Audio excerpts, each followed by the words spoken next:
All right, thank you for a very nice presentation. Summarize my work maybe better than I will do, but let's see. Present the thesis, still give a quite little high-level overview of the work.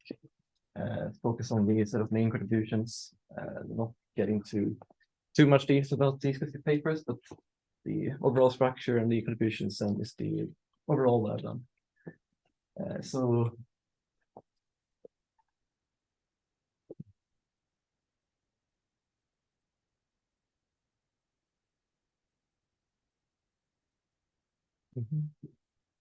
okay.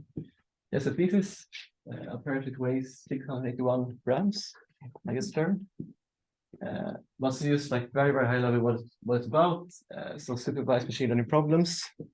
And it's solved using sort of parametric models, more particularly than like deep, large parametric models, so deep neural networks. And then it's like so it's about regression, so not classification problems. So basically, so you need to predict these continuous targets y from inputs x. And some examples, so temperatures, but also you can predict maybe house prices or power consumption or bus arrival times or saves or the position of objects in 2D or 3D space, volume measurements, area measurements, and so on. And then also thesis, basically all prediction or all applications are taken from like the computer vision domain. So usually the inputs X are some type of image. Then. And then it's the structures. It contains 8 papers, and they are divided into 2 different tracks. And then each track sort of constitutes one main contribution. And then they're sort of connected with one sort of overall ultimate goal, which is basically to build deep regression models which are both accurate and reliable. Boom. And the first main contribution or the first track is focused on the sort of accurate models part. And then the main contribution is this formulation development of the what we call MLE-based heuristic regression.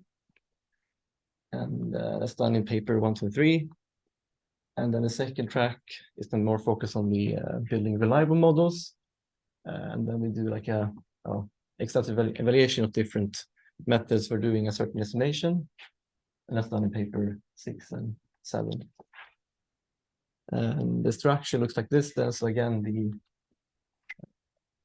overall goal and then the 2 different tracks. So paper 1 to 5 in the first track, focus on the accurate models, and then papers 6, 7, 8 is the second track, focusing on the reliable models.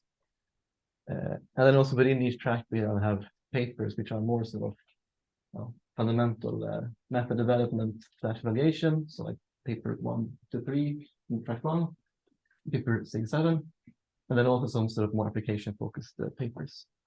So these 2 here and then this one.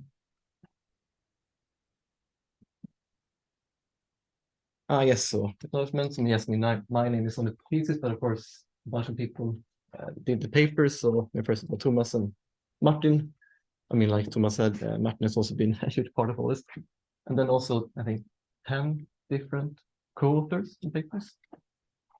And also, I mean, a bunch of sort of reviewers who have given feedback on multiple different versions over many years to make the papers better and more clearly written.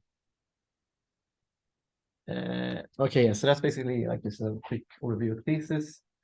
That's the rest of the outline. So first is like a very general setting of the regression problem, then some background on sort of how you can use deep models to solve regression problems, and then there's some background and description of the 2 main tracks of papers. So yes, the very general setting is the case of supervised linear problems. So basically, like all such models, and you first we can collect some examples of how basically an input collects or how an input relates to some output y. Then you feed the model to data, and then you can use that model to sort of predict targets for other previously unseen inputs x. And then specifically we look at regression problems.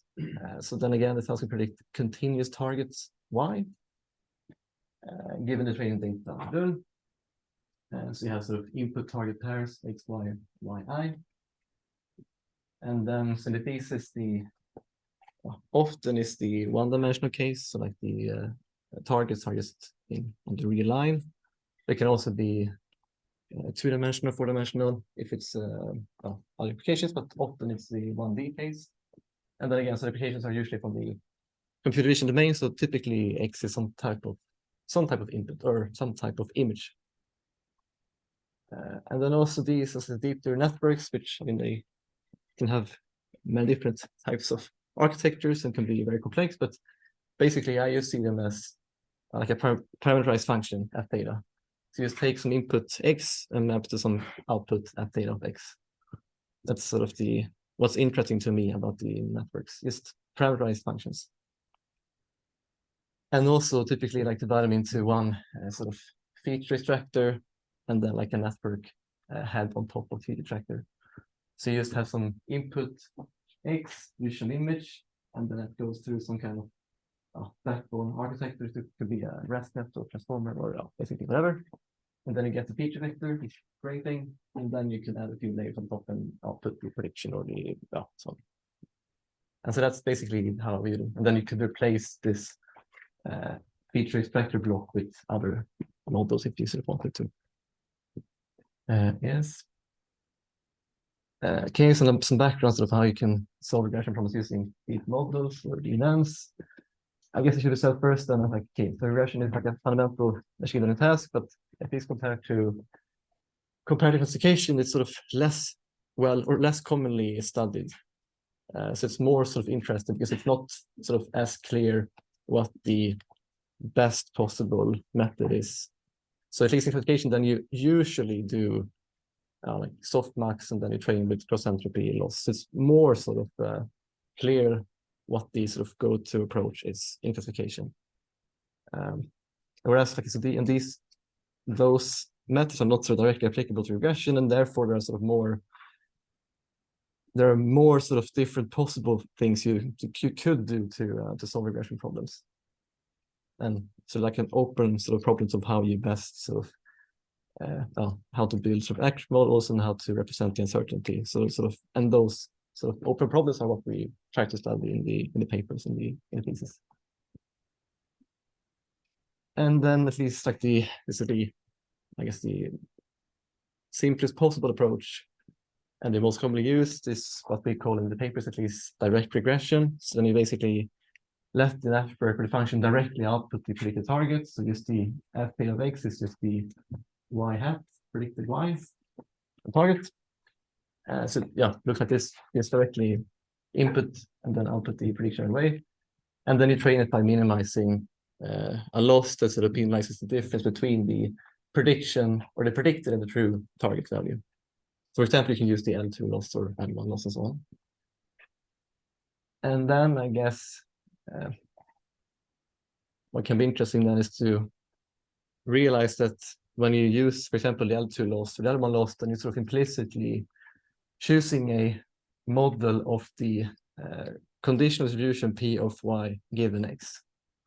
And you're minimizing or you're maximizing the likelihood of data or minimizing the negative likelihood. So if you, for the L2 loss, that's basically derived from like a fixed variance Gaussian distribution or Gaussian model. Whereas then the L1 loss is like a fixed variance Laplace distribution. So that means then if you're using the L1 or L2 or L1 loss, then you're sort of implicitly using quite sort of restricted models of the true P of y given X. Because it's going to be unimodal, I mean, like certain type of one. So again, if you're using L2 loss, then you're sort of implicitly using a restrictive model of P of y given X. And then it sort of makes sense then to say, but okay, let's sort of use more general models, but use the same sort of approach. So you just and that's what we call like this probabilistic regression. So then you let the network sort of output or you use the DNN to specify this model of P of y given X, and then you minimize the negative log likelihood used before, but you then use more sort of flexible models of the P of y given X. So for example, then you can use like a general 1D Gaussian model. So you then actually let the network output both the mean and the variance for each input X. And so for example, you can implement it by just adding one more sort of set of layers that output the variance sigma from the input. Yes, and then okay, so you minimize the negative likelihood to train the network or train the DNN. And so for this Gaussian model, then you basically, that's equivalent to minimizing this loss. So you basically end up with the L2 loss again. So you have the L2 loss term, but then you also sort of scale it by the variance somehow. So that's like a general way of doing regression this way. You specify a model for P of I given X and then minimize the negative likelihood to train the network. And the Gaussian, I guess, is then like the simplest thing you would do other than like the direct regression L2 loss thing. But then again, this Gaussian model is still going to be like quite restricted because it's also going to be still unimodal, symmetric and so on. So you might want to have even more flexible models. So then you could, for example, do different types of mixtures. You could do like mixture density networks. So have like a mixture of Gaussians, or you could do like a conditional VAE and so on. Or you could then use these entity-based models instead, because they are not going to be defined or not going to be restricted to any specific functional form. So they're not restricted to be Gaussian or plus. And I mean, they're not even then like limited to distributions which are sort of easy to sample from, which I mean is also then a negative thing, but it's also a good thing in the sense that it's going to be a very flexible one. And that, yeah, that brings us to the first pack of papers then. So this entity-based regression thing. So this, these the first papers in the period 1 to 5. So that's focusing on building more accurate models. And the contributions, I guess, this formulation of this framework that we use. And then it, I mean, sort of becomes like a conceptually simple and quite sort of general framework. And okay, so in the first paper we sort of formulate it and do some initial evaluations. In paper 2, we sort of study how it should be trained specifically for regression problems. And in paper 3, we do some, at least try to address some sort of practical limitations of the approach. And then I guess, I mean, we have sort of used it for a number of different regression problems, but I mean, we've got like the best results on like the 2D bounding box regression and on these object detection and like the visual tracking tasks then. And then some background. So, I mean, like Søren also mentioned, like entity-based models have, I mean, they were used, I guess, quite a lot in like the early 2000s-ish. And then also more recently for like the generative modeling. But it's basically just that you specify distribution of X by just having some function f that maps sort of the input to a scalar, and then you do the exponential and you normalize it by the integral to get like a proper distribution. So it sort of becomes maximum flexibility because you're not sort of, the distribution is just sort of implicitly defined by the function f. And then if the function is like a DNN, then it becomes very, very flexible. But of course, then the drawback is that this, like this integral, it's called the particular normalizing particular function. That's, I mean, almost always going to be, I mean, sort of intractable or even like highly intractable. So it's going to be difficult to evaluate distribution or sample from it, which is going to make it more difficult to train models and so on. But there are sort of ways you can sort of get around those issues. And then the formulation in this entity-based regression is that we basically, we use an entity-based model, but the conditional version to model the conditional distribution of P of Y given X. So then you have a function that maps both an input X and a target Y to a scalar. And then you do the exponential and normalize it. And so then it's in general sense, it should look something like this. You still have the input, which is usually an image going through some feature extractor, gets a feature, but then it would also take like a value for the target Y and maybe have like a small network. So you get the feature vector for the target Y as well. And then you can add those two vectors or join them. And then you add some layers to output this f of X and Y. So it should be a function that takes both the input x and the target y as input, and then outputs a scalar. Yes, and I mean then these plots you've already seen. I mean I think it's okay. I've seen better plots. I don't know. But yeah, it's a nice plot because then so this is the like the true p of y given x. This is what happens if you then try to fit a Gaussian model, and then like Søren said, this is the Gaussian model is limited to unimodal symmetric distributions, so it can't capture like the multimodal part or the asymmetric part. But then if you use such an n-based model, you can fit this data well, quite well. I mean, of course, then there are other ways to also fit this data. You can use like a mixture of two Gaussians and so on, but the point is that you can use like the same general n-based model to just learn from the data. You don't need to assume anything. Okay, now I need to use two mixture components or four. So it's just use the same general model to fit the data, just without sort of any specific assumption of what it should look like. So. Okay, then the papers is 5 papers. I'm not going to spend too much time on it, but the first paper was the initial thing. Then we studied how it should be trained, did some practical limitations. So those were the 3 sort of more fundamental methods papers, and then we applied those methods to specific problems. So first on this 3D object detection problem, and then also some problem from the system identification area. Yes, that's the first track, first main contribution. The second track is then this focusing on building reliable models with uncertainty estimation methods.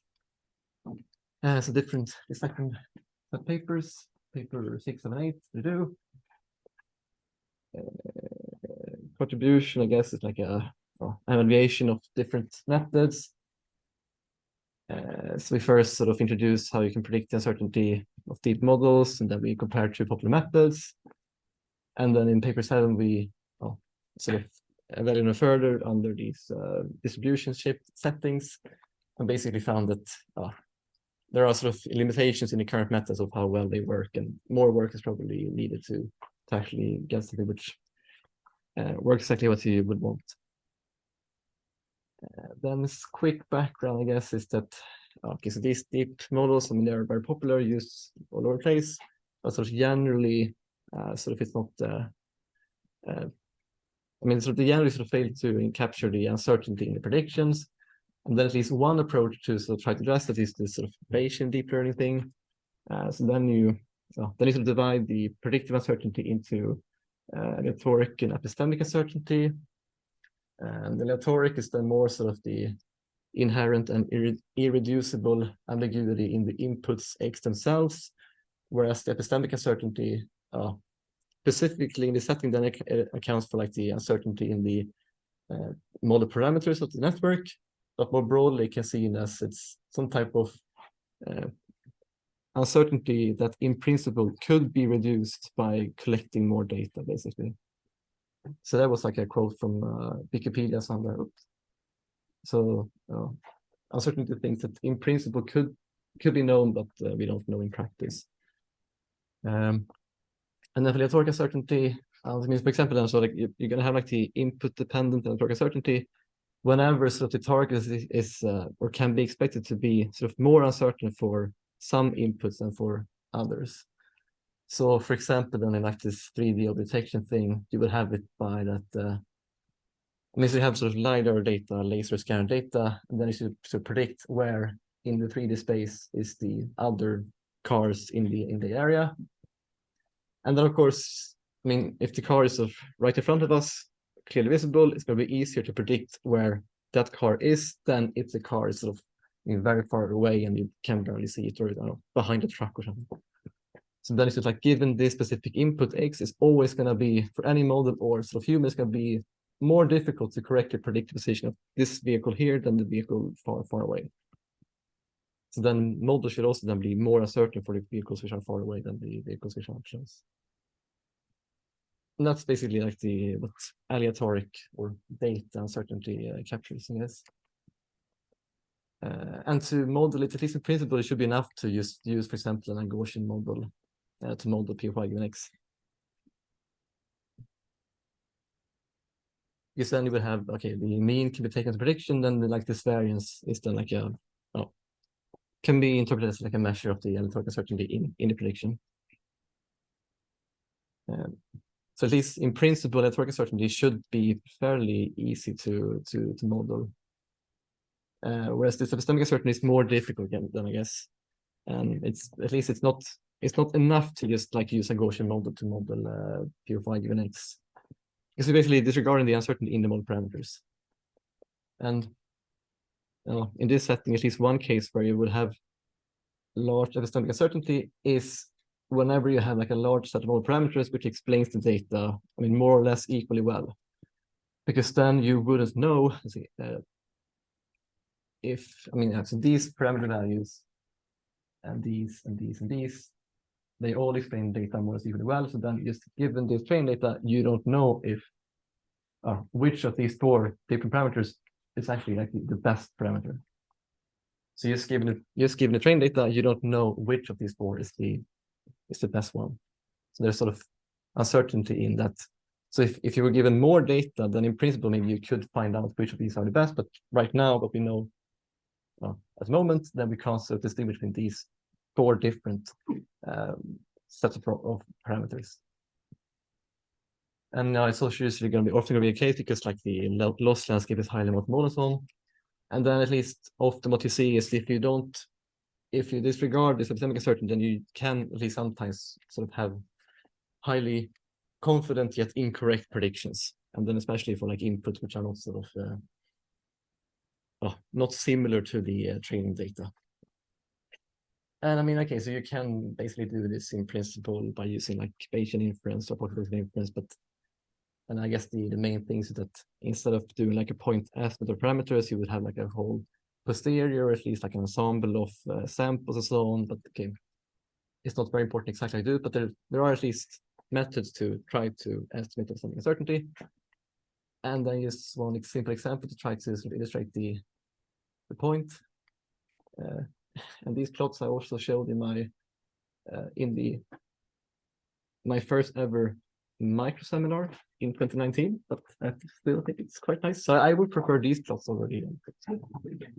But yeah. So the example is 1D regression.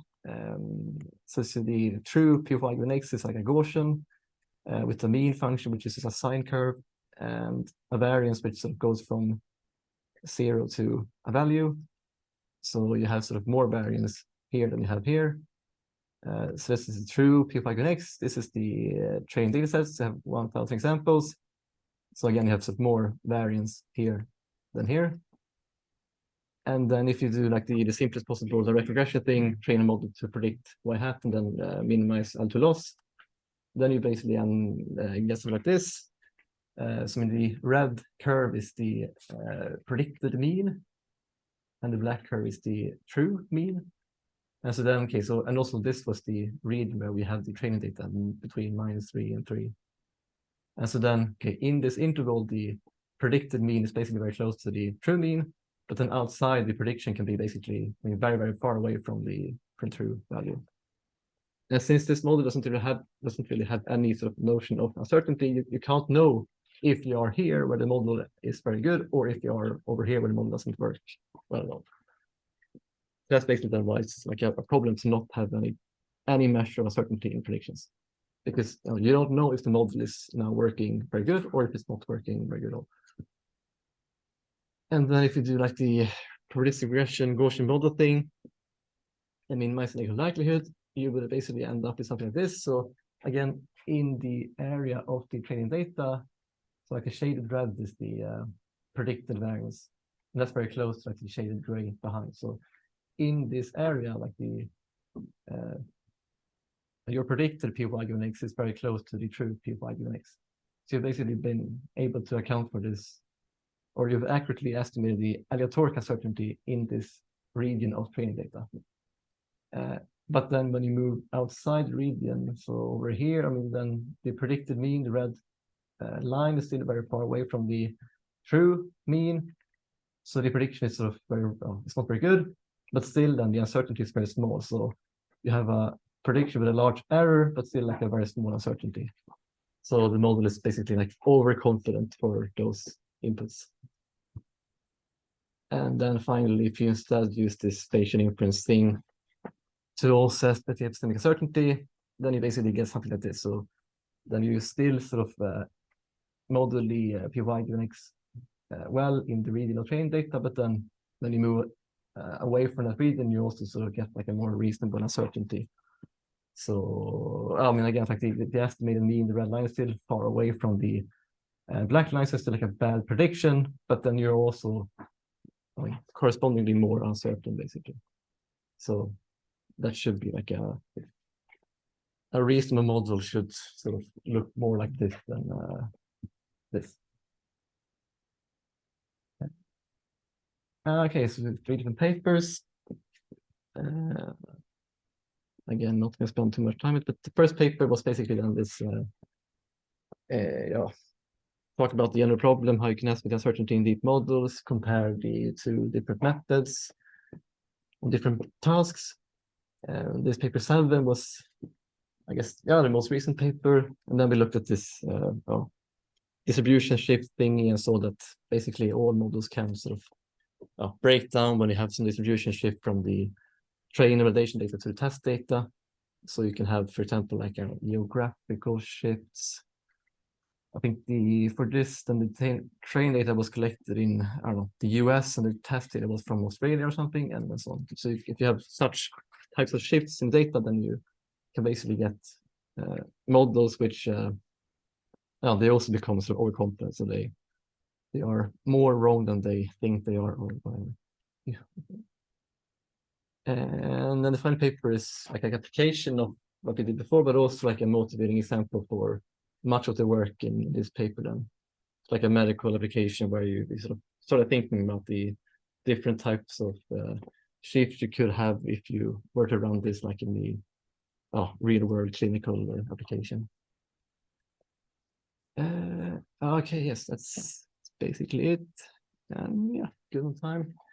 So conclusion, I guess, is then, okay, again, this sort of overarching ultimate goal was to develop the models for regression, which are both accurate and reliable. And the first main conclusion was this entity-based regression in the papers 1 to 3. And then, again, so we applied it to different, quite a few different problems, but mostly got good performance on this 2D boundary regression, so object detection, tracking things. And then the second main conclusion was the extensive / critical evaluation of uncertainty estimation methods in papers 67, which basically showed them that there are limitations in the current methods, and more work is probably required to try to solve this. And I mean, this is, I guess, what I will spend the next few years on. Yes, right. Thank you.